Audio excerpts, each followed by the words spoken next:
a la cabeza, no importa lo trivial, no importa lo ridícula o dolorosa que pueda ser la situación, siempre y cuando la persona no la juzgue, ¿verdad? No diga, ah, voy a decir esto, si digo esto, a ver si no me voy a meter a clavos. No, lo tiene que decir la gente, ¿verdad? Cualquier palabra, cualquier evento que se le venga a la mente sin tener que juzgarlo, la persona debe decirlo para que entonces eh, eh, la, la, el analista pueda tener mayores elementos para ir estructurando o ir identificando las situaciones que están pasando, ¿verdad? Pero por otra parte, también están las resistencias y todos aquellos elementos que puedan servir para evitar que el analista conozca la situación, entonces eso va a impedir que se haga un buen diagnóstico y por lo tanto un buen tratamiento y asimismo va a impedir que la persona pueda sanar tal y como lo desea, ¿verdad? Para la interpretación, dice acá, no cuenta únicamente con las asociaciones libres, sino también con las parapraxias, o sea, los actos fallidos, los lapsus y todas esas cosas que Freud llamaba parapraxias, y los actos sintomáticos y los sueños. Al principio también Freud trató de abordar el tema de los sueños y que según él era todo lo inconsciente que uno tiene y que no es capaz de decir en la vida real, o sea, o de hacer en la vida real, ¿verdad? Y entonces por eso él hablaba mucho de los sueños. Sin embargo, los nuevos analistas ya no toman tanto los sueños en sí, eh, porque ya se ha descubierto, por ejemplo, que unos contactos neuronales o una situación ahí complicada también puede hacer que la persona sueñe y que no necesariamente tiene que ver con los traumas específicos que la gente está tratando de solucionar. Vamos a ver aquí el objetivo terapéutico. Es básicamente en todo el proceso psicoanalítico es hacer consciente lo inconsciente. O sea, que todo lo que la persona tiene dentro de sí y que en el inconsciente y que no es capaz de sacarlo porque lo ha reprimido, ¿verdad? Entonces es hacerlo consciente para que la persona entonces pueda hacer insights, ¿verdad? Que de eso se trata, de hacer insight. Entonces, eh, ese objetivo se logra, según estos autores del libro, con el vencimiento de la resistencia. En la medida en que la persona se libere y diga las cosas como son, en esa medida va a tener mayores posibilidades de ir sanando, ¿verdad? Y eso es básico para todos ustedes, porque por ejemplo, si en una relación común, digamos, de amigos, de novios, de esposos, alguien de ellos está así como que pensando y que Pierre si me va a juzgar, Pierre si me va a decir algo, Pierre si me va a regañar, o algo por el estilo, entonces va a racionalizar las cosas y no va a decirlas tal y como son, ¿verdad? Entonces por eso hay problemas de comunicación muchas veces, porque nosotros estamos disfrazando de otra manera la situación que estamos atravesando, ¿verdad? Entonces tiene sentido aquí la resistencia. ¿Cuándo adquiere sentido el objetivo? Cuando se tiene en cuenta que se parte del supuesto de que la curación depende de que el sujeto adquiera plena lucidez, y esa plena lucidez se llama insight, sobre su condición. Cuando la gente se da cuenta de qué es lo que está, en lo que tiene ahí guardado y qué es lo que le está provocando los problemas, entonces se va a dar eh, el insight. Y miren, eso también es, no solamente es parte de la terapia psicoanalítica. Recuerden ustedes que la terapia psicoanalítica sentó las bases para la mayoría de las terapias. Y incluso ahora podemos ver, por ejemplo, muchos analistas que a pesar de que ya no utilizan estrictamente el planteamiento de Freud, ellos han abordado desde otra perspectiva el tratamiento. Entonces, podemos hablar aquí de que también en otros procesos terapéuticos, en otros modelos terapéuticos, también se da el insight. La gente tiene que reconocer que hay una condición y que está perjudicándole. La persona que consume drogas, por ejemplo, o la persona que consume alcohol y que sabe perfectamente que eso ya no lo puede controlar, entonces cuando decide por sí mismo ir a tratamiento psicológico o a tratamiento de alcohólicos anónimos o a narcóticos anónimos o donde vaya a ir, tiene que estar convencida de que efectivamente tiene un problema.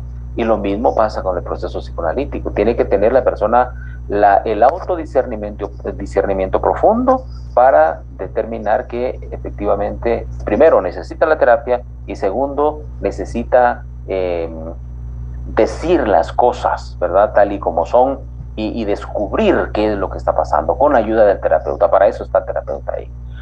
Sí, Kimberly, adelante. Gracias por participar.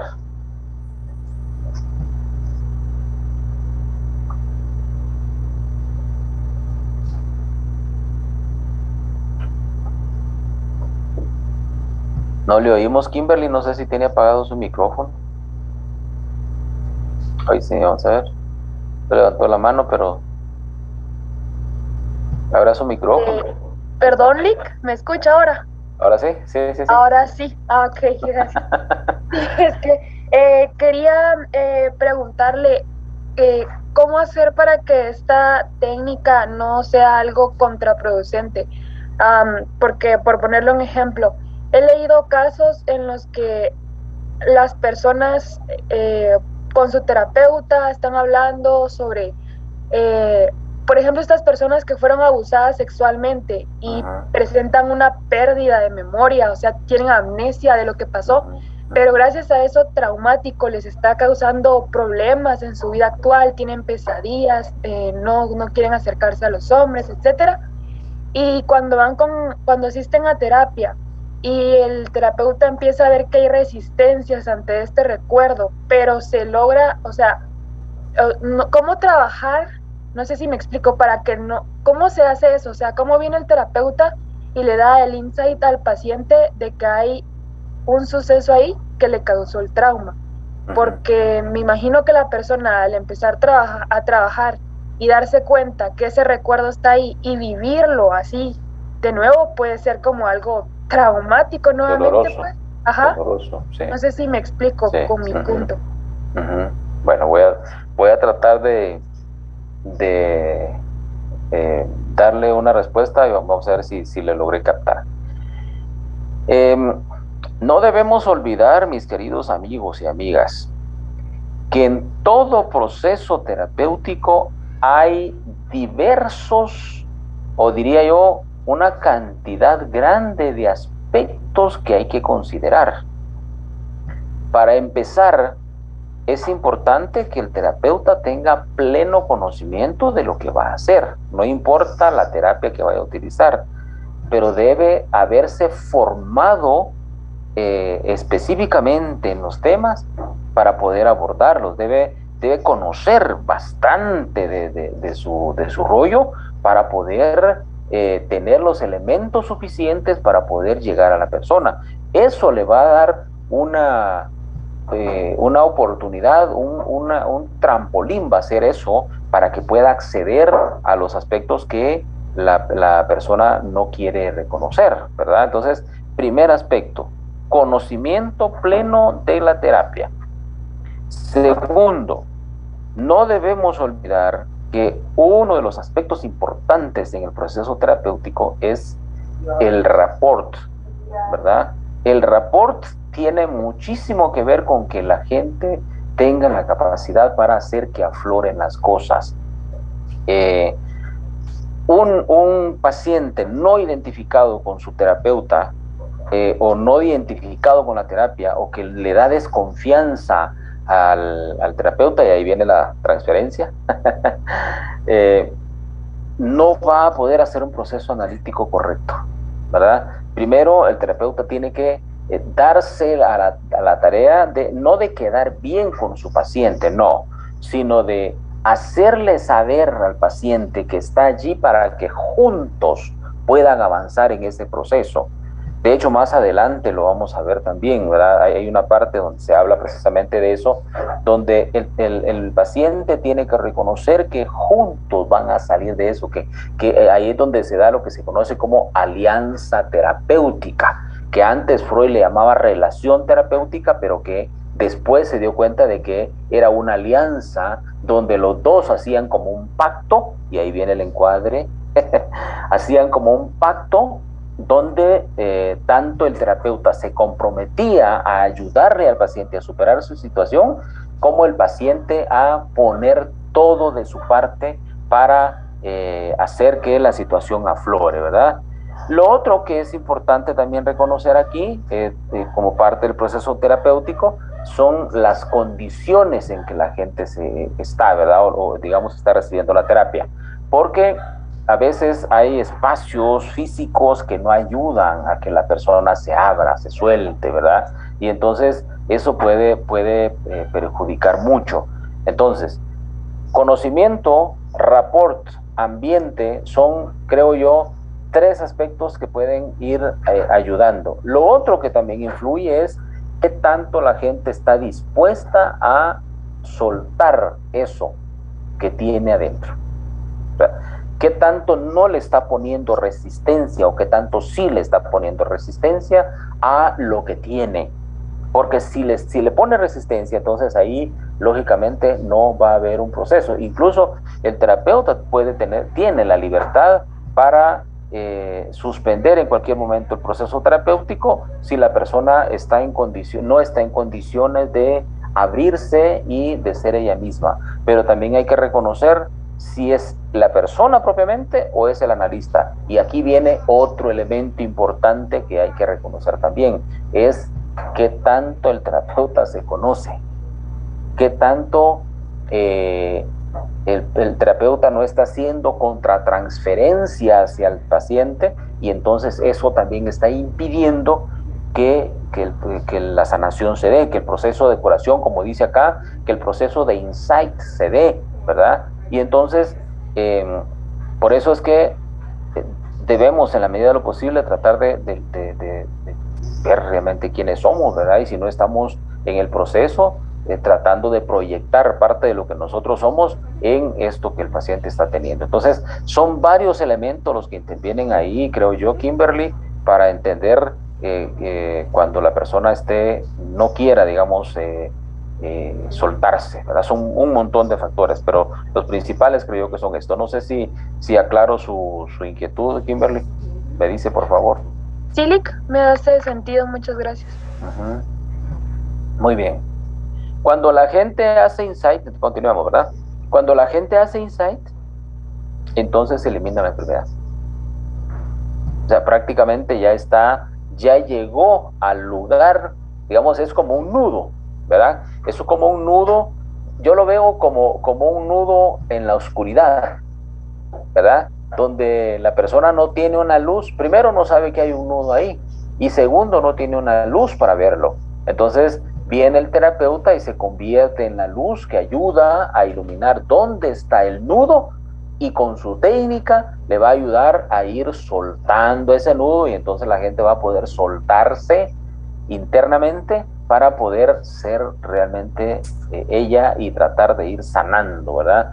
Pero eso se logra tratando también de vencer las resistencias que el individuo esté sintiendo, ¿verdad? O que tenga. Bueno, aquí quiero para ilustrar mejor esto, quiero referirme aquí denme un chancecito, por favor.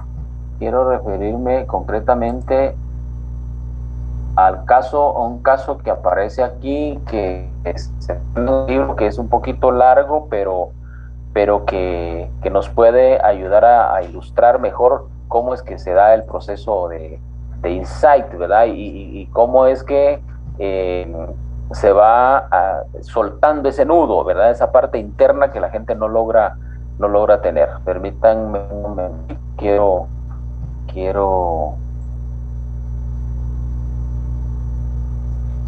esperar a que me abra esto.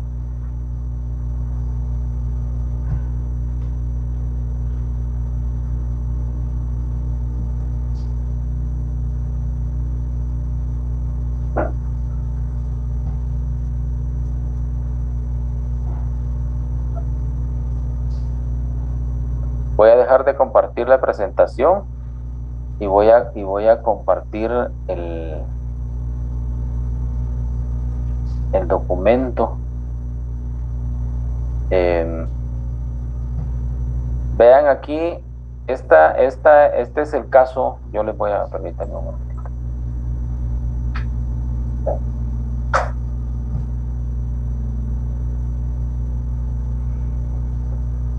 ¿Pueden ver la pantalla? Sí, Lick. Muy bien, gracias. Sigan conmigo la lectura. Vean cómo dice acá ejemplo de la técnica de interpretación psicoanalítica a partir de la asociación libre. Dice, Freud estaba de vacaciones y trabó conversación con un joven culto. No debemos olvidar que el ambiente en el que Freud desarrolló su proceso, su terapia psicoanalítica, era influenciado por la burguesía, ¿verdad? Por gente adinerada, gente de la alta sociedad, gente que tenía otros rollos, que tenía solventadas muchas de las necesidades de las cuales la gente común tiene ahora, pero que para digamos, para la gente que tiene plata, sus rollos son otros. Entonces, parte de sus rollos eran los sexuales, y entonces por eso es que viene ahí la pincelada de Freud de meter lo sexual en la parte de los traumas y la patología que la gente está experimentando, ¿verdad? Esa parte debemos considerarla para entender más el ambiente psicoanalítico. Dice, y trabó conversación con un joven culto que conocía sus teorías. El joven le comunicó sus dificultades, que atribuía a su condición de judío. Para resaltar su estado de ánimo, citó unos versos de la Eneida de Virgilio, en los que una mujer ultrajada clamaba venganza diciendo: exoriar aliquis nostris ex oxibus ultor, que alguien surja de mis huesos como vengador. Pero el joven cometió el error de omitir la palabra aliquis, o sea, alguien, y no podía recordarla. En este contexto le recordó a Freud su teoría de que las cosas no se olvidan sin una razón y le retó a probar su teoría. Este aceptó con la condición de que el joven se sometiera a la regla básica, esto es, decir sinceramente, ojo, aquí viene parte de lo que Kimberly preguntaba también, decir sinceramente y absteniéndose de toda crítica todo lo que se le ocurra al dirigir la atención a la palabra olvidada sin ningún objetivo definido. El joven aceptó la tarea. Regla básica del psicoanálisis: decir sinceramente y sin resistencias, sin juzgar lo que está planteando, ¿verdad? El joven aceptó la tarea. Lo primero que se le ocurrió fue dividir la palabra aliquis en dos: a y liquis. La siguiente palabra que se le ocurrió fue reliquem, reliquia.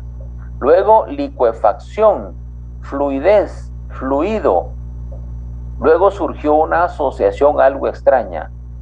Dice, ahora estoy pensando en Simón de Trento, cuyas reliquias vi hace 2 años en una iglesia de Trento. Estoy pensando en la acusación que ahora vuelve a hacerse a los judíos de que practicaban sacrificios rituales con derramamiento de sangre. La siguiente asociación del joven fue que hacía poco había leído un artículo en un periódico titulado Lo que piensa San Agustín de las mujeres. Y luego dijo, estoy pensando en un anciano caballero que encontré la semana pasada en el curso de mi viaje. Era realmente original, tenía todo el aspecto de un ave de rapiña. Se llamaba Benito. En este punto, Freud intervino recapitulando y dijo, aquí tenemos una serie de santos y padres de la iglesia, San Simón, San Agustín, San Benito. Vean la pericia ahí del terapeuta.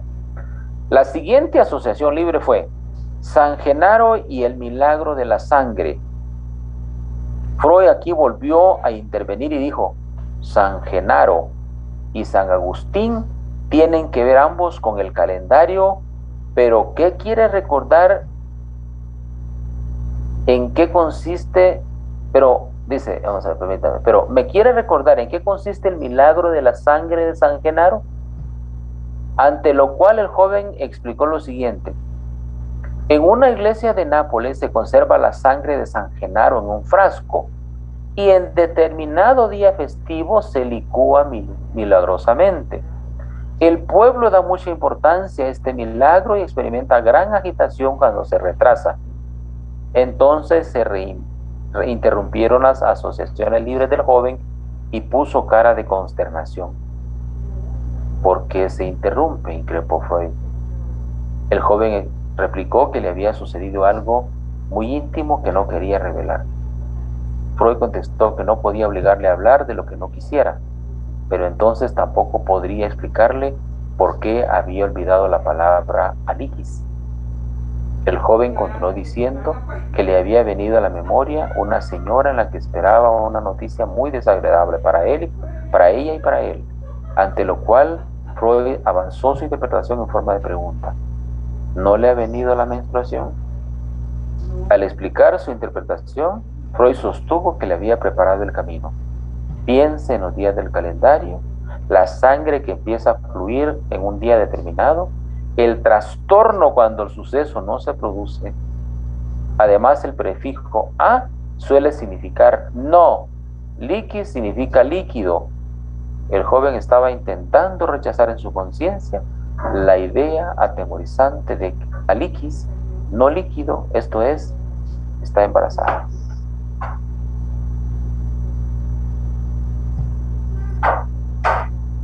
¿Qué piensa?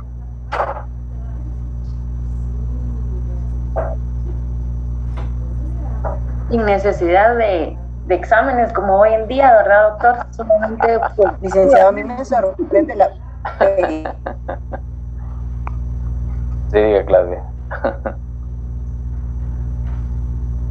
No le vimos, está bloqueado su teléfono, su micrófono. A mí me sorprende la pericia de Freud. Quisiera saber si hay aquí en Guatemala donde estudiar más sobre ese tipo de terapias, Sí, sobre el psicoanálisis. Sí hay.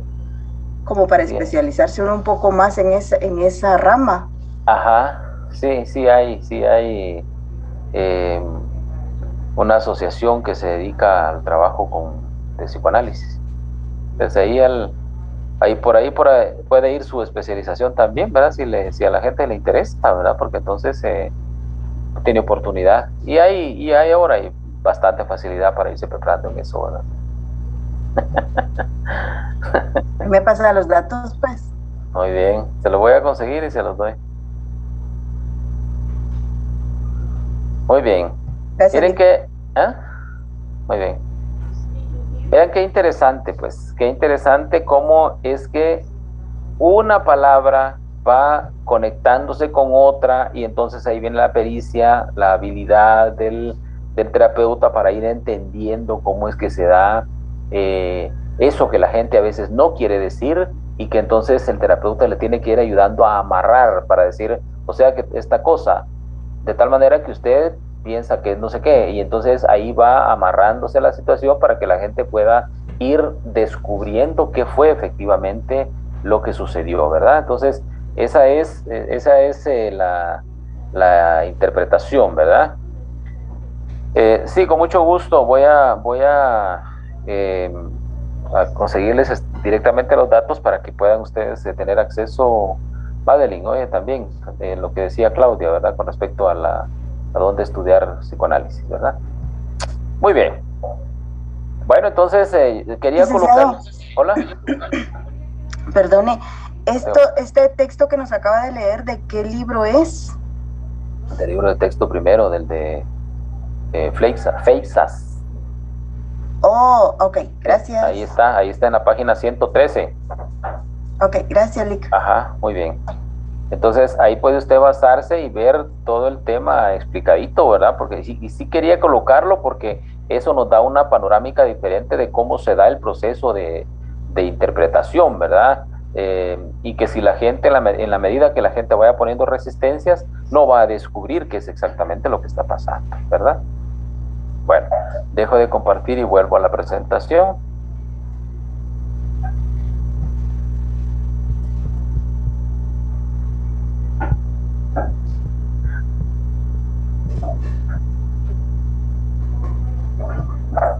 Aquí estamos ya. Bueno. Elementos y encuadre de la situación analítica. El encuadre propiamente es el establecimiento de un contrato, ¿verdad? Hay necesidad de establecer unas condiciones que nosotros plasmamos para establecer el trabajo terapéutico. O sea, no es que la persona llega y bueno, aquí estoy porque aquí vine y quiero ver qué va a hacer usted, ¿verdad? O que el terapeuta diga qué bueno que ya vino usted y vamos a ver qué hacemos aquí. No, sino tiene que haber una cuestión planificada, una situación planificada donde usted especifica qué aspectos son los que va a considerar dentro del proceso terapéutico. Estoy hablando del proceso global, ¿verdad? No específico del plan terapéutico, que esa es otra cosa, ¿verdad? Sino el plan terapéutico es específicamente lo que usted va a abordar como para ayudar a la gente a ir recuperándose de la situación patológica que tiene.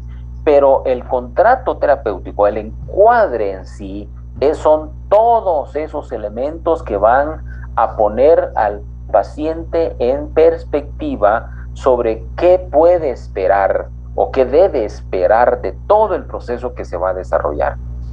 Para empezar, hay que considerar la frecuencia de las sesiones. Hay que decirle al paciente cada cuánto nos vamos a reunir. Por ejemplo, y aquí es donde yo quiero ilustrar esto. En el psicoanálisis, el mayor problema con el que la gente se encuentra es que son regularmente sesiones frecuentes y de larga duración. Y he aquí el asunto en el que por eso es que no cuadra tanto el psicoanálisis, porque no toda la gente está en condiciones de poder hacer un proceso terapéutico largo. Recordemos que en nuestro país, si la gente está tratando de sobrevivir con lo poco que tiene, imagínese usted tener que pagarle a un terapeuta un terapeuta psicoanalítico está cobrando, yo sé de alguien que en Guatemala cobra 800 quetzales por consulta. O sea, estamos hablando de alguien grueso. Entonces, imagínese usted con 800 quetzales, la mayoría de gente va a hacer su supermercado del mes o supermercado de la quincena. Entonces, ahí puede uno ubicarse en cuanto a que por qué es que muchas veces, por ejemplo, en países como el nuestro, el psicoanálisis no es bien visto o no es frecuentado precisamente por la cantidad de sesiones y por la durabilidad del proceso terapéutico. Entonces, regularmente se planifican, por ejemplo, 3 a 5 sesiones semanales, se planteaban semanales en el psicoanálisis clásico. Ahora, pues ya se habla, por ejemplo, de tener una sesión semanal, por ejemplo, ¿verdad? Pero eso implica que a veces se llevan 3, 4, 5, 6 años, dependiendo. Hay gente que se lleva más tiempo en el proceso, pero la gente lo que quiere muchas veces son resultados un poco más cortos, ¿verdad? Por ejemplo, un proceso terapéutico debiera de estar entre 1 año, 6 meses, 1 año, año y medio, 2 años, por ahí, si mucho, ¿verdad? Entonces, porque no es tampoco prudente que se extienda tanto el proceso, sobre todo por las situaciones transferenciales o contratransferenciales que se pueden dar durante el proceso. Lo otro es que regularmente cada sesión se trabaja entre 45 minutos y 1 hora, ¿verdad? Más o menos 1 hora. Ese es el tiempo que se especifica para la terapia. Y muchas veces, si usted ve, si usted ha hecho proceso terapéutico, por ejemplo, se va a dar cuenta de que cuando siente, se le fue el tiempo y no logró solventar mayor cosa. Entonces, si el proceso estuvo interesante, la próxima vez usted quiere volver a la terapia para continuar lo que había dejado o para reforzar lo que la tarea que le dejó el terapeuta durante la semana, por ejemplo, ¿verdad? El lugar donde se llevarán a cabo también, dónde se van a hacer, aquí o dónde, ¿verdad? En qué lugar específico, para que la gente tenga claridad de qué es lo que tiene que hacer. La puntualidad, ojo con eso, ojo, no es que usted vaya cite, por ejemplo, al paciente a las 9 de la mañana, el paciente llega a las 9:30 y que por eso va a querer que le reponga el tiempo. Parte de la curación del paciente es hacer que llegue a las 9 o antes de las 9, arrancar a las 9 y terminar durante el lapso que se especificó. Si fueron 50 minutos, a las 9:50. Si el paciente llegó a las 9:45, tiene que estar consciente, los dos tienen que estar conscientes de que solamente le quedan 5 minutos para hacer su proceso terapéutico. Usted no, primero es parte de lo que la persona tiene que ir reconociendo y que algo está pasando ahí por lo cual está llegando tarde. Entonces, recuérdese usted que las llegadas tarde muchas veces son yo no quiero ir. Muchas veces la gente cuando llega tarde a los lugares, cuando llega tarde a las citas, cuando se le olvidó la cita o algo por el estilo, está diciendo yo no quiero ir a ese lugar. Pero a mí no me interesa estar ahí. Entonces le pierde interés, ¿verdad? Entonces, si le quedaron 5 minutos, con 5 minutos va a trabajar mi amigo, ¿verdad? Mi amiga. Así va a ser el asunto.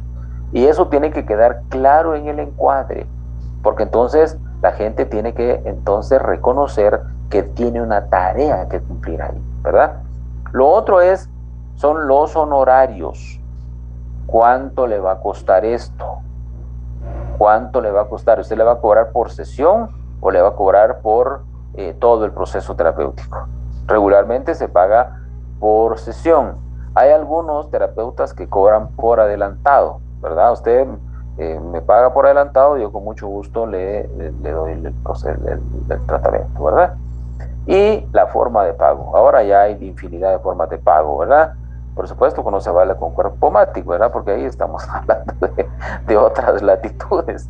Pero puede pagar en efectivo, puede pagar con cheque o no puede pagar o con tarjeta de crédito. Ahora ya hay POS en casi todas los lugares, ¿verdad? Entonces no hay tanto problema con eso, ¿verdad? Entonces ya hay formas de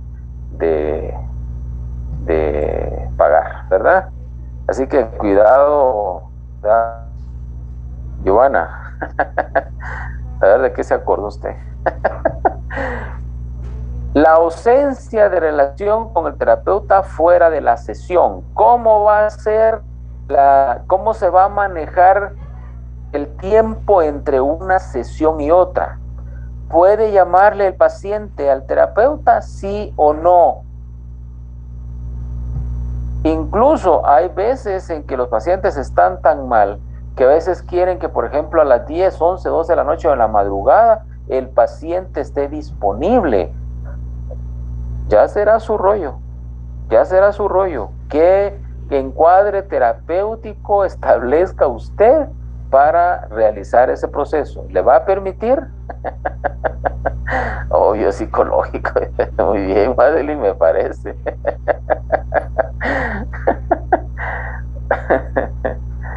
Muy bien. Y en ese punto que usted está hablando, Ajá. ¿qué es lo más recomendable? ¿Es permitido o no sé? La verdad es que me gustaría saber su opinión. Hay diversos criterios. Sí, hay diversos criterios, Fernando. Puede ser dependiendo mucho del enfoque terapéutico que la gente esté utilizando o incluso de las convicciones que el terapeuta tenga, ¿verdad?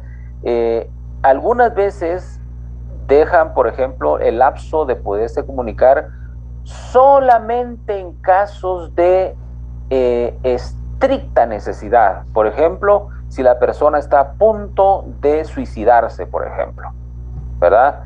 O que de repente digamos, esté tan crítica la situación que la gente necesita tener que abordar las situaciones. Algunas personas van a opinar eso. Sin embargo, desde mi perspectiva, pero eso es mi criterio personal, la persona no debiera de llamar en el lapso de entre una sesión y otra, de tal manera que entre una sesión y otra pueda tener tiempo para elaborar. Es decir, haya un proceso de elaboración interno y la gente vaya cumpliendo como regularmente se dejan tareas durante el proceso terapéutico, ¿verdad? Entonces, como se dejan tareas, la persona tiene que ir trabajando sobre esa base y entonces lo ideal, desde mi perspectiva, y cada quien va a hablar desde su rollo, desde mi perspectiva, lo ideal es que se trabaje, por ejemplo, hoy sábado a las 9 de la mañana, de 9 a 9:50 vamos a trabajar, y el siguiente sábado platicamos de cómo le fue durante la semana, qué situaciones vivió, cómo las solventó, cómo le hizo sentir esa condición a la persona, y en esa medida entonces la gente tiene que ir buscando alternativas, porque entonces puede darse el rollo que se conoce como transferencia, donde al final el paciente está viendo a su terapeuta como su salvador, su padre, su hermano, su compadre, su amigo, su lo que sea. Y entonces eso va en perjuicio del proceso psicoanalítico, entonces, del proceso terapéutico como tal. Entonces, desde mi perspectiva, si uno quiere hacer un proceso donde la gente se vaya valiendo por sí misma, porque al final de eso se trata, hacer que la gente se valga por sí misma y no dependa del terapeuta, porque el proceso psicoanalítico, como es muy largo, puede dar oportunidad a dependencia. Y la dependencia en este caso no es buena, porque, bueno, en ningún caso creo que es buena, pero en este caso es peor, ¿verdad? Porque estamos hablando de que no estamos ayudando a soltarse a la gente, ¿verdad? No sé si le aclaro, Fernando. Sí, licenciado. ¿Qué piensa usted, Fernando? ¿Cómo la ve? Creo que como usted, como estaba comentando anteriormente, ya depende de uno, la verdad, y llegar a comprender al paciente, si en algún momento dado se le va a ayudar fuera de consulta y si es permitido o no hacerle tal consulta, ¿verdad? En todo caso, lo que podría hacerse también, Fernando, es que si la situación está tan crítica, abrirle un espacio en la agenda y tratarlo como una sesión más, ¿verdad? Porque recuérdense usted que ahí hay un refrán por ahí que dice, toda consulta genera honorarios. Y no solo genera honorarios económicos, sino también genera oportunidad de hacer que la gente también pueda expresarse, ¿verdad? Y decir qué es lo que le está angustiando, porque de repente efectivamente la gente sí necesita de ese proceso porque hay algo, o de repente puede pasar, de repente hay algo que le hizo clic y que necesita decirle al terapeuta porque es parte del proceso. Entonces dice, mire, licenciado, necesito que me abra un espacio para poder platicarle. Véngase pues. Y entonces le hacemos el espacio y entonces ya como parte del proceso terapéutico, porque se están dando pasitos para el insight. Y como se están dando pasitos, hay que aprovecharlos para ayudarle a caminar mejor en esa relación, ¿verdad? Entonces, eso sí se podría hacer, para que podamos estar siempre, ahí sí que como dice por ahí la empresa de telefonía, siempre conectados con el proceso terapéutico, ¿verdad? No con la dependencia del terapeuta, ¿verdad? Entonces, creo que esa también es una oportunidad que se puede generar para ayudarle también a la persona a que vaya elaborando por sí misma, ¿verdad? Bueno, hay que hablarle también a la persona sobre la incompatibilidad con otros tratamientos psicoterapéuticos simultáneos, ¿verdad? No necesariamente si la persona lleva otro proceso terapéutico con otro terapeuta, necesariamente van a coincidir con sus puntos. No necesariamente van a coincidir. Entonces hay que aclarar eso, ¿verdad? Porque generalmente los puntos del psicoanálisis no coinciden con otros enfoques terapéuticos, y eso hay que plantearlo también desde el inicio. ¿Qué va a pasar con los periodos de vacaciones? Por ejemplo, hay que plantearlo también, ¿verdad? Si la persona tiene vacaciones o si el terapeuta tiene vacaciones, vacaciones son vacaciones ustedes. Así que, pero hay que dejarlo bien clarito en el encuadre terapéutico, ¿verdad? ¿Qué va a pasar con los días festivos, con los asuetos, con la Semana Santa, con el día de la fiesta del lugar, con lo que sea? ¿Qué va a pasar con eso?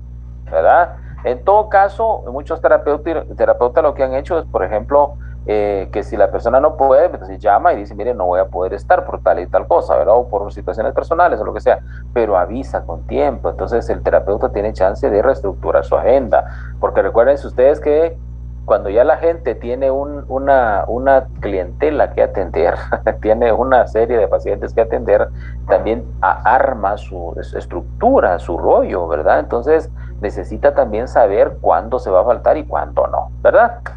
Bueno, ¿alguien que quiera opinar al respecto? ¿Alguna inquietud o algo que quiera mencionar para que podamos entrar así como que en conversación?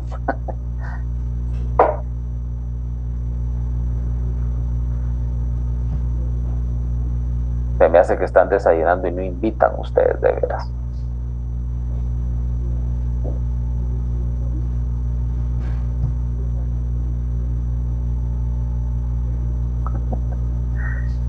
Melanie dice que todo está claro. Ojalá, Melanie, ojalá que todos tengan claro. Y si tienen dudas, mejor, porque así ya van ahí a buscar ustedes en su documento también, ¿verdad? La duda pedagógica es buena. La duda pedagógica es buena, porque entonces si no se logra solventar aquí una respuesta, también le da oportunidad a usted para que vaya a buscar a otras fuentes, ¿verdad? Cuando tenga oportunidad, de repente se puede conseguir un libro que se llama Teorías y Sistemas Contemporáneos en Psicología. Es un libro muy bueno que tiene información de las diversas terapias y su historia y todo ese tipo de cosas, mire, bien interesantes. Pero quedémonos ahorita con los dos textos que tiene ahí, que son muy, muy interesantes, muy bonitos, ¿verdad? Que tienen lo esencial, digamos, y que por ahí va a ir reforzando usted con su rollo, ¿verdad? Teorías y Sistemas Contemporáneos en Psicología, se llama, Claudia, de Benjamin Waldman, así se llama el autor. Benjamin Waldman se llama. Muy bien.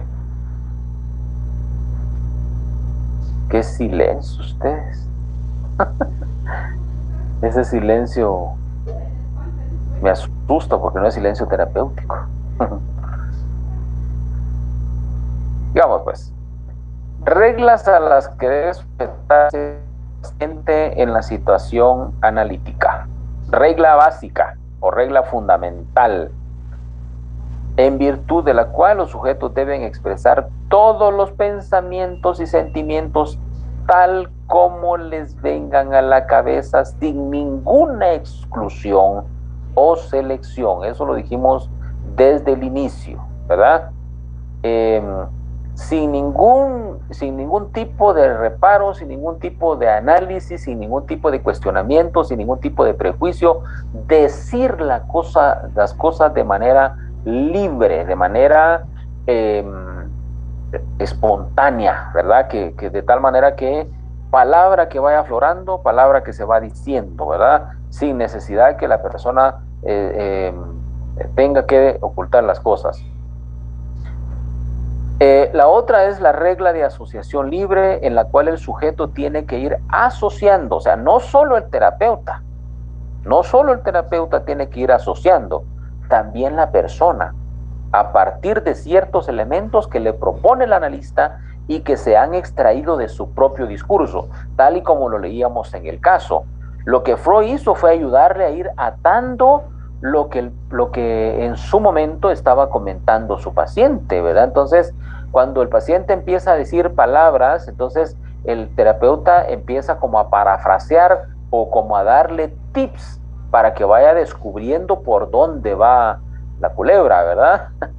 Por dónde va el discurso y hacia dónde le está apuntando. Entonces, eso es también parte de lo que tiene que hacer el paciente, no solo el terapeuta, tiene que también el paciente ir haciendo ese análisis, ¿verdad? Aura Marina dice, actualmente los psicoanalistas utilizan todo eso, me imagino que se refiere a que se utilizan siempre la asociación libre, Aura Marina. Buenos días, sí, licenciado. Hola. O es parte de la historia, o actualmente sí aplican todo lo que Freud expuso. Gracias, Aura Marina. No todo lo que antes hacía Freud hacen ahora los analistas, pero lo que siguen haciendo es precisamente la asociación libre. Eso se quedó. O sea, eso sigue estando latente y es lo fundamental en el proceso analítico.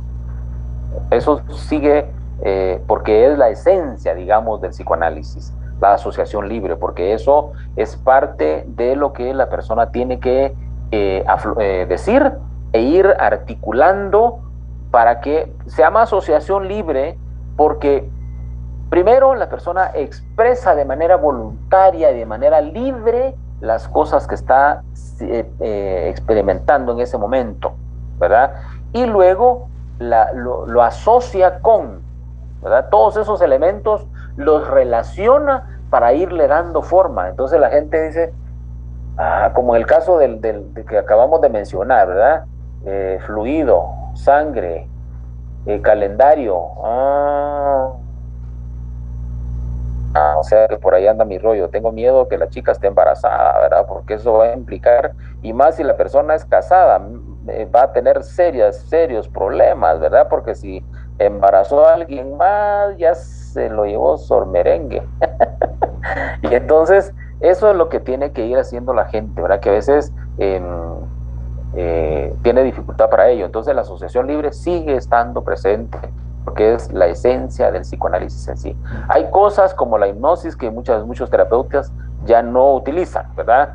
Otra cosa que ya no se utiliza también es, por ejemplo, lo que usted ve, ahorita voy a Kimberly, lo que usted está viendo aquí, por ejemplo, en la imagen izquierda, de colocarle la mano en la cabeza, ¿verdad? De hecho, la asociación libre, según las palabras de Freud, la asociación libre surgió porque de alguna manera, cuando Freud a una de las pacientes le coloca la mano en la frente, le dice, cuando yo coloque la mano en la frente, usted va a recordar el hecho traumático que le está provocando la histeria.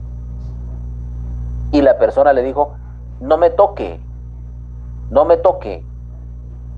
Y como dice alguien, Freud era tan inteligente que él reconoció, en vez de sentirse lastimado en su ego, en vez de sentir lastimado su narcisismo, dice, Freud reconoce, y porque la persona le dice, no me toque y déjeme expresar lo que yo le voy a decir.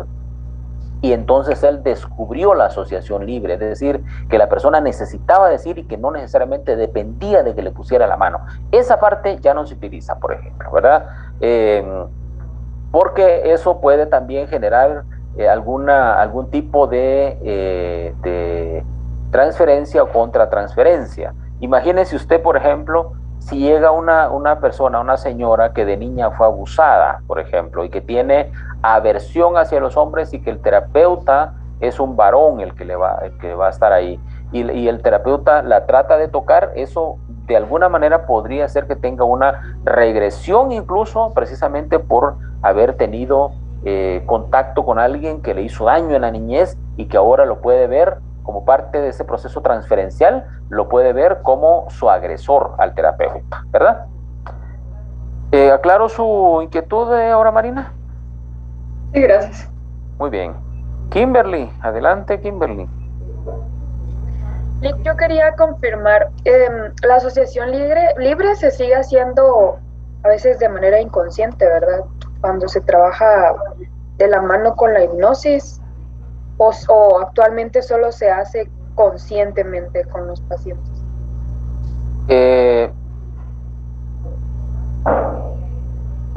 me voy a ponerlo de otro punto. Ajá.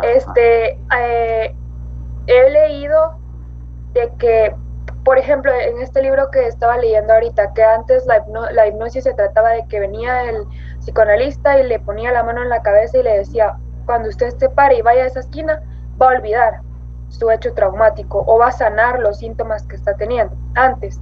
Pero después, Freud hacía que las personas, practicaba la hipnosis con las personas, ellas entraban como un estado inconsciente y empezaban a sacar recuerdos pasados o incluso de otras vidas, porque también el psicoanálisis habla de eso, ¿verdad? De las otras vidas. Entonces mi pregunta es, si se sigue trabajando así también, de manera como en la que la persona está en un estado de inconsciencia. Gracias, Kimberly. Una de las reglas de la hipnosis es, a nivel terapéutico, es que la persona debe estar consciente. O sea, lo que hace el terapeuta es hacer un proceso de regresión, pero la persona debe estar consciente para que reconozca el nudo traumático, ¿verdad? Lo que uno ha visto regularmente en hipnosis es que la persona está inconsciente y hace a veces, pero esos son los shows. Eso es en el show que se hace eso, ¿verdad? Pero en la actualidad lo que se pretende es que la persona esté consciente de esa situación. Porque entonces caeríamos a la parte mágica de la terapia, que la terapia, recordemos que no es magia, ¿verdad? No es ni magia negra ni magia blanca, ¿verdad? Ni el brujo del pueblo, sino la terapia tiene que tener un proceso consciente en general, que se ha utilizado la hipnosis para como para abordar problemas inconscientes, es cierto. Sin embargo, en la actualidad, hasta el momento que yo sepa, no es sabido, mejor dicho, que haya gente que esté trabajando de manera inconsciente, sino lo hacen básicamente con que la gente esté sabida de qué es lo que está contestando, de qué es lo que está sintiendo, y entonces pero que la gente tenga la plena conciencia de todo ese proceso que se está dando, ¿verdad? Así es como yo lo he sabido. Muy bien. Sí, gracias, Lee. Quería aclarar eso porque a veces, por lo que uno mira, ¿verdad? En la televisión o en las películas, uno tiene la imagen distorsionada. Incluso yo recuerdo haber leído un libro de un psicoanalista que él se dedicaba como a explorar en las vidas pasadas de la gente. Ajá. Y cómo las vidas pasadas habían influido para que la gente tuviera fobias. Ajá. Y él decía que muchos de esos pacientes, cuando entraban en hipnosis, después cuando despertaban, por decirlo así entre comillas, ya no recordaban lo que le habían dicho durante ese periodo de hipnosis. Entonces por eso me surgía la duda si se hacía inconsciente o conscientemente. Pero sí, gracias, Kimberly. Mire, y hay otra cosa, usted me hizo recordar ahorita otra cosa. Muchas veces cuando muchas veces hay bloqueos en el proceso hipnótico. Por ejemplo, la gente llegó a un nivel en el que si el terapeuta no sabe cómo manejar eso, va a bloquear a la persona y se va a quedar ahí trabada en ese proceso inconsciente. Entonces tiene que tener mucha expertise, tiene que tener mucha experiencia, mucha formación para lograr hacer que no vaya a quedarse ahí bloqueada en esa parte, en esa regresión que tuvo la persona. Pero miren ustedes, no necesariamente tiene que ser la hipnosis una cuestión tan mística como se le quiere ver. Cuando usted entra en un estado de análisis, por ejemplo, en la relajación, usted de alguna manera está entrando en un proceso hipnótico. O sea, está volcándose hacia ciertos procesos donde de alguna manera usted se conecta, digamos, a veces con acciones del pasado y por ejemplo, en Cuando usted está en la relajación, digamos, usted cierra los ojos, le empiezan a decir, por ejemplo, cierre sus ojitos, imagine usted que está en la playa, puede usted divisar el mar, usted camina por la arena, siente la arena en sus pies. Usted está entrando en un proceso hipnótico de alguna forma.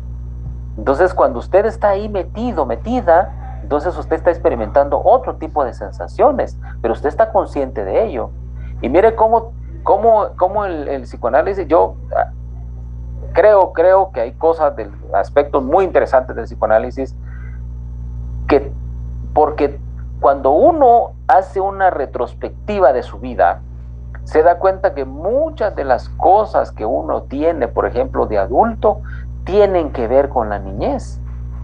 Les cuento una cosa, hace unos días yo platicando con mi esposa, me hizo recordar una cosa importante. Me dice, estás reproduciendo los patrones de tu papá. Y yo me quedé así como que...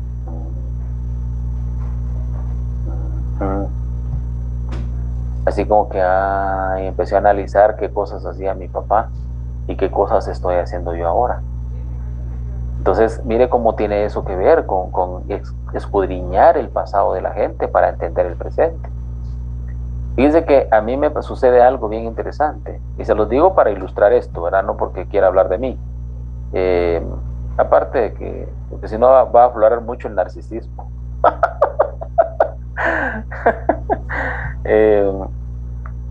Fíjense que a mí me encanta el olor a cuero, a piel, me encanta. Yo disfruto ese olor, ¿verdad? Yo tengo cosas de piel precisamente porque a mí me encanta olerlas. Acabo de comprar una gorra de piel, me encanta al ponérmela, pero yo tengo una regresión con la piel. A mí me remonta a cuando yo tenía más o menos 6, 7 años, cuando a mi papá le gustaba que yo anduviera con él. Y de tal manera que como yo me crié en el campo, él me compró un caballito y me compró una silla de montar, nuevita. Entonces, esa experiencia para mí fue muy significativa, ese vínculo con mi papá fue muy significativo. Y entonces a mí me remonta a esa época en la que yo anduve con mi papá montado en mi caballito y en mi silla de montar, ¿verdad? Entonces, para mí eso es bien significativo. Entonces, imagínese usted que hubiera sido una cosa traumática, entonces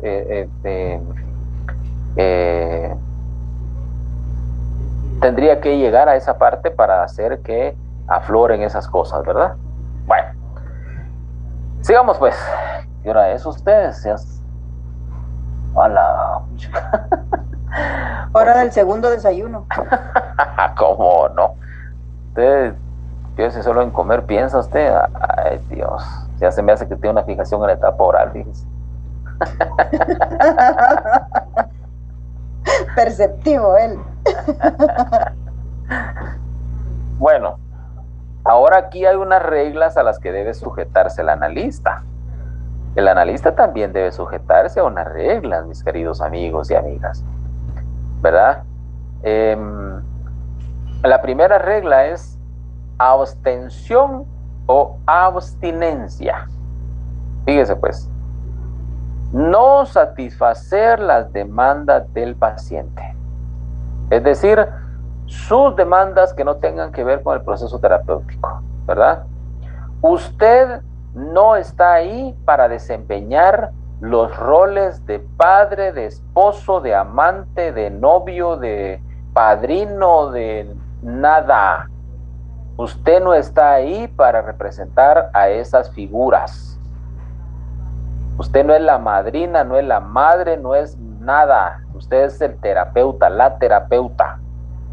Y eso con eso hay que abstenerse, ¿verdad? De no generar una sensación de paternalismo en el paciente. No es posible, porque entonces eso, en vez de ayudar, está entorpeciendo el proceso, porque entonces va a reproducir patrones que la gente ha tenido o tiene, ¿verdad? Imagínese usted tiene una madre castradora, alguien, por ejemplo, lo más lógico va a ser que vaya a seguirse castrando con el terapeuta, con la terapeuta, ¿verdad? Si tiene un padre abusador, por ejemplo, un padre autoritario, va a querer que su terapeuta también sea autoritario con usted, o de repente va a tener serias dificultades con la autoridad, ¿verdad? Entonces, eso usted no está para satisfacer ese tipo de demandas. Usted está para satisfacer las demandas terapéuticas del proceso, no las demandas personales del individuo, ¿verdad? Porque entonces eso entorpece el proceso. Por lo mismo, se le niega al analista, al paciente, el consuelo, la simpatía, el apaciguamiento, el aplacamiento o el alivio, sino también las órdenes y las prohibiciones, los consejos y las insinuaciones, la manifestación de las opiniones y convicciones privadas. Todo eso no, usted no está ahí para eso. El terapeuta no está para dar consejitos, ¿verdad? ¿Y usted qué piensa, licenciado? ¿Usted cómo cree que yo puedo solucionar? Ese es problema suyo. Ese es problema de la persona. ¿Cómo le voy a hacer? Ese es otro asunto, ¿verdad? Usted no está ahí para satisfacer ese tipo de situaciones, ¿verdad? Lo otro es evitar toda influencia. Dice, debe evitar tener influencia personal sobre el paciente, ¿verdad? No, usted no está para influenciar ahí, ¿verdad? Porque usted no es, o uno como terapeuta no es el hombre araña, no es el hombre nuclear, no es el Superman, no es Batman, no es la Mujer Maravilla, no es nada de eso, ¿verdad? No. Eso hay que quitárselo a la cabecita. 2. Regla de atención flotante u homogénea. Y eso significa no privilegiar. Dice acá, como manifestación de su actitud de neutralidad, el analista debe de atender a todo el material a interpretar de un modo homogéneo, sin privilegiar ningún sector. Asimismo, debe tener una actitud receptiva ante este material. Es decir, usted tiene que valorar de la misma manera toda la información que el paciente le está dando. Toda la información. No decir, esto me parece relevante. No debe hacerlo, porque entonces puede entorpecer el proceso, sino darle la misma valoración a todo, de tal manera que usted no privilegie ningún aspecto, ¿verdad? Bueno. Aquí hay una cosa también que hay que reconocer, y es el hecho de que en general, y esa es una crítica que regularmente se hace en el psicoanálisis, es la relación desigual, ¿verdad? El psicoanalismo clásico dice aquí, favorece el desarrollo de una relación desigual que fomenta la regresión y la dependencia. Y en este caso hay factores que pueden favorecer la neurosis de transferencia, ¿verdad? Por ejemplo, la posición yacente del paciente, o sea, medio acostado, ¿verdad? La reducción de estímulos, que el paciente no vea al analista mientras éste permanece callado la mayor parte de la sesión, el que se sustraiga al paciente de la forma ordenada del contacto coloquial por medio de la regla fundamental, la frecuencia de las sesiones, eso es relación desigual desde la perspectiva de algunas personas y desde la perspectiva y desde la práctica del psicoanálisis clásico, ¿verdad? ¿Por qué? Porque regularmente, por ejemplo, cuando la persona se recuesta en el diván y el terapeuta no está de frente, no está teniendo una relación dialógica con su terapeuta, con su paciente, sino de supremacía, porque lo que está sucediendo es que usted está atrás, ¿verdad? Atrás de la persona o a un costado, y entonces la persona no está viéndole a usted, no está viendo sus gestos, no está viendo nada, sino está consigo misma, que tiene sentido, por supuesto que tiene sentido, pero sigue siendo una relación desigual, ¿verdad? Y además no debemos olvidar que de alguna manera usted o uno como terapeuta sí representa una figura de autoridad. Y he ahí la importancia de saber cómo manejar esa autoridad, ¿verdad? Porque a veces si se maneja mal, entonces podemos generar ese proceso que no es bueno, esa transferencia, que a veces la transferencia no es buena, a veces no es buena. En general, Freud descubrió que sí era buena para cuando la persona está utilizando este recurso para salir adelante, entonces es buena, ¿verdad? Porque sí puede haber transferencia positiva o transferencia negativa, como está plasmado más adelante, ¿verdad? O incluso puede darse un proceso de contratransferencia, ¿verdad? Que vamos a verlo también más adelante. La relación terapéutica. A veces hay gente que llega solo por esto, mire. Si no le molesta, me gustaría estar un rato a solas con mis problemas. Usted no quiere hablar, ¿verdad? Pero si es parte de su elaboración, si es parte de su sanación, dele pues, ¿verdad? Durante la etapa prefundacional, Freud entendía la transferencia como una forma de resistencia y por lo tanto como un obstáculo para la curación, ¿verdad? Y puede pasar que la gente en general tenga como un casco, ¿verdad? Donde no se está protegiendo y utiliza diferentes mecanismos para defenderse y entonces está desviando lo que comúnmente la gente debería de decir, ¿verdad? En 1905 Freud cambia su postura, cambia su punto de vista con respecto a que la transferencia es un obstáculo o es una resistencia y pasa a considerar la transferencia como el instrumento terapéutico más poderoso siempre y cuando el terapeuta lo maneje con habilidad, ¿verdad? En 1912 distingue entre transferencia positiva, negativa y formas ambivalentes, añadiendo que la transferencia es un fenómeno general de la vida humana. Generalmente pasa eso, ¿verdad? Y lo podemos ver en las relaciones cordiales, en las relaciones comunes, ¿verdad? Que uno tiene con las personas. Como usted ve, por ejemplo, hay gente con la que empatiza, ¿verdad? Hay gente con la que o simpatiza también. Que usted tiene de alguna forma, digamos, ay, cómo me cae de bien esa persona, ¿verdad? Ay, cómo se puede platicar de bien con usted, ¿verdad? Se siente uno cómodo platicando con la gente. Eso es una relación transferencial, ¿verdad? Donde uno está transfiriendo hacia otra persona los aspectos que a mí me gustaría que se aborden, ¿verdad? O tener que ver con alguien con quien yo me identifico. Entonces, esa es una situación transferencial que puede ayudar en el proceso, ¿verdad? Ver a la otra persona como alguien que sabe y que me va a ayudar. Es una relación transferencial positiva, ¿verdad?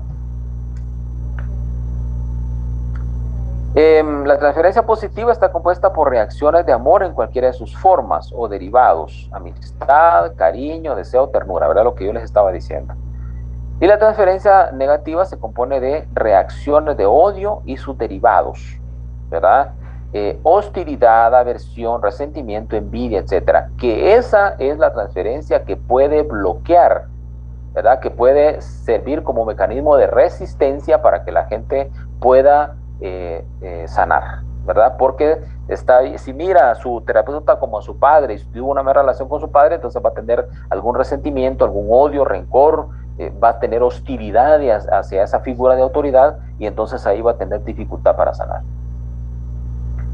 ¿En qué se funda la transferencia? Y me quise colocar esto porque quienes vieron Ratatouille,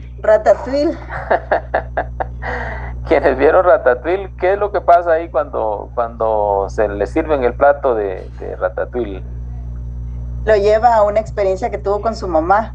Ajá. A través de esa comida, que era la comida que le preparaba su mamá y recuerda su niñez. Exactamente. Ajá. Usted sin duda tiene hijos pequeños o se quedó fijada en las caricaturas. Tengo una niña de 10. Ah, con razón. Ahorita estamos con Encanto. Ah, de veras. Ah, vaya. Muy bien, qué bueno, disfruten esas películas porque sí son favoritas. Y sobre todo la relación que se puede generar con los hijos, ¿verdad? A través de las películas. Bueno, ¿en qué se funda la transferencia?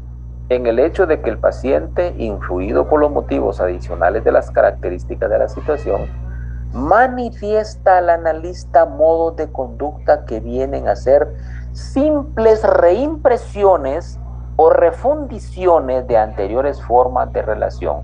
Por eso coloqué ahí la imagen esta, porque regularmente la transferencia se funda en que yo veo en el terapeuta a alguien que tuvo influencia en mí en tiempos pasados. Si esa relación fue buena, probablemente yo vea a la persona, al terapeuta, como un aspecto bueno.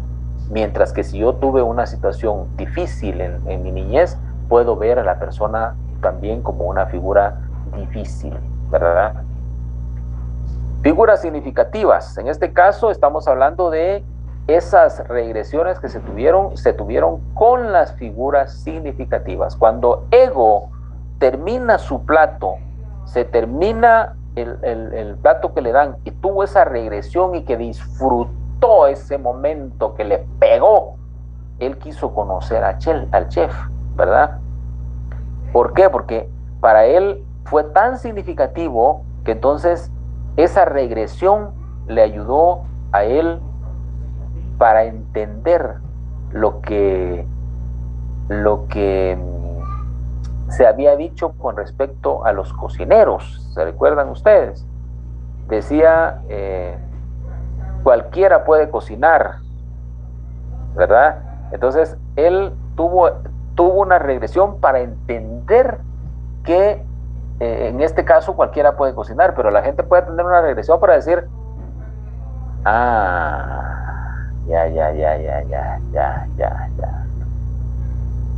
Y entonces la gente puede empezar a sanar a raíz de esos procesos que se dan, ¿verdad?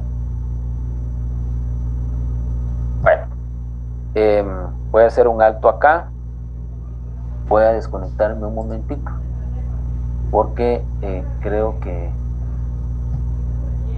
es importante que platiquemos un poquito antes, ya que son las 8:30. Vamos a tomarnos unos 10 minutos para,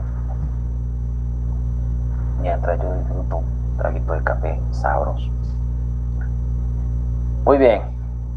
¿Alguna inquietud?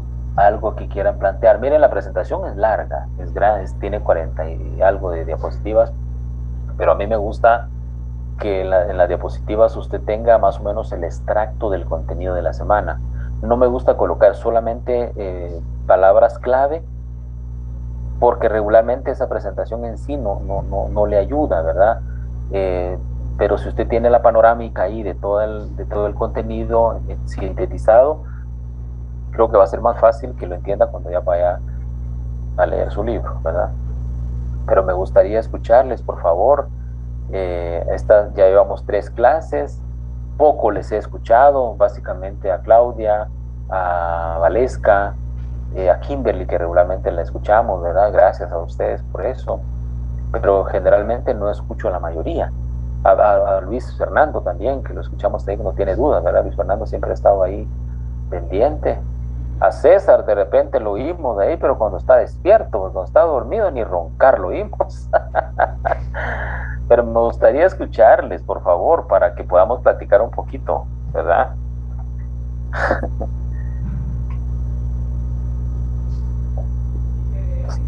¿Cómo ven este asunto? Ya son 2 clases con esta.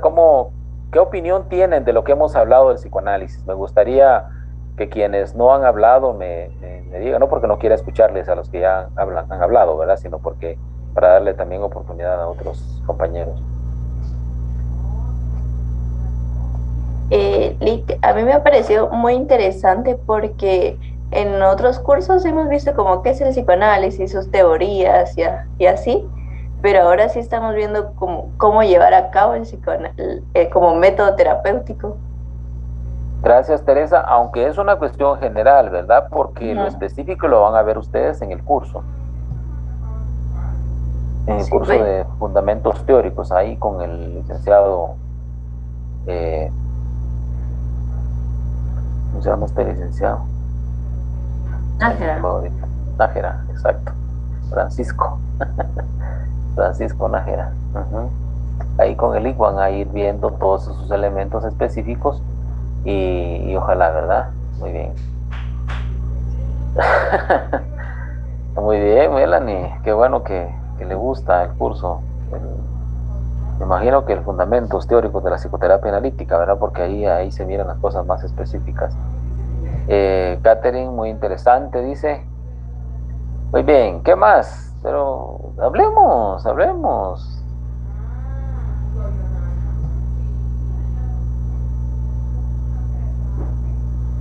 O pregunto. Vamos a ver. Pregunta por listado. Sí, aquí vamos a ver. Alicia en el País de las Maravillas. Yo digo que anda en el País de las Maravillas, por eso no nos habla ustedes. Licenciado. Buenos días. Alicia, ¿qué le ha llamado la atención a usted de esto que hemos hablado estos días?